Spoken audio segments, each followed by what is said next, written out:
স্কুলে ব্যবহার করা এই সমস্ত প্রোডাক্ট প্রত্যেক বছর হাজার হাজার বাচ্চাদের প্রাণ কেড়ে নেয়, আর আপনারা সে বিষয়ে জানতেও পারেন না। তো আজকের এপিসোডে এমনই কিছু স্কুল সম্পর্কীয় সাইড এফেক্ট তথ্য রয়েছে যা আপনাকে অবাক করে দেবে। তো আর দেরি কিসের, চলুন শুরু করা যাক।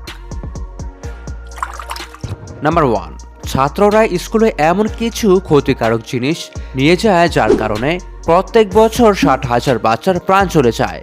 এইসব জিনিসের মধ্যে প্রথমে আছে স্কুল ব্যাগ।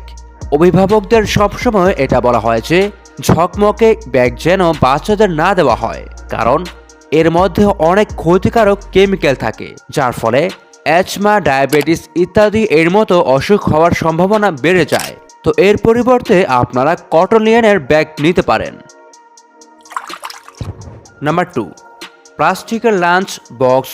এই ধরনের লাঞ্চ বক্স যেটা মূলত বাচ্চাদের জন্য তৈরি করা হয়, তার মধ্যেও ক্ষতিকারক প্লাস্টিক ব্যবহার করা হয়ে থাকে। স্বাভাবিকভাবে এর মধ্যে অনেক বিপজ্জনক কেমিক্যাল থাকে এবং সেগুলো বাচ্চাদের খাবারের সংস্পর্শে আসে এবং তাদের শরীর এর মধ্যে চলে যায়, যেটা বাচ্চাদের স্বাস্থ্য খারাপ করে দেয়।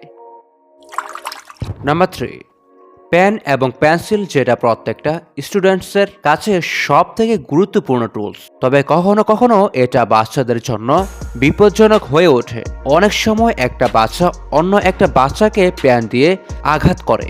শিক্ষকদের এই দিকটা বিশেষভাবে নজর রাখা উচিত। নাম্বার 4, প্লেগ্রাউন্ড ইকুইপমেন্ট, যেটা স্কুলের ক্ষতিকারক অবজেক্টগুলোর মধ্যে সবার শীর্ষে অবস্থান করছে। আসলে নষ্ট হয়ে যাওয়া ইকুইপমেন্টের কারণে বাকি সব জিনিসের তুলনায় বাচ্চারা অনেক বেশি আঘাত পায়। নাম্বার 5, স্কুলের এই ধরনের ঘৃণিত ঘটনার সঙ্গে হয়তো আপনারা অনেকেই পরিচিত, যেখানে ছাত্র ছাত্রীদের অভিভাবকরা সঠিক সময় স্কুলের ফিস না দিলে শিক্ষকরা বাচ্চাদের অপমান করে থাকে, তাও আবার গোটা ক্লাসের সামনে। যদিও এই ধরনের ঘটনা অনেক দেখা যেত, তবে বর্তমানে এই ধরনের ঘটনা খুব একটা হয় না। এই বিষয়ে আপনাদের কি মতামত সেটা কিন্তু অবশ্যই আমাকে কমেন্ট করে জানাবেন।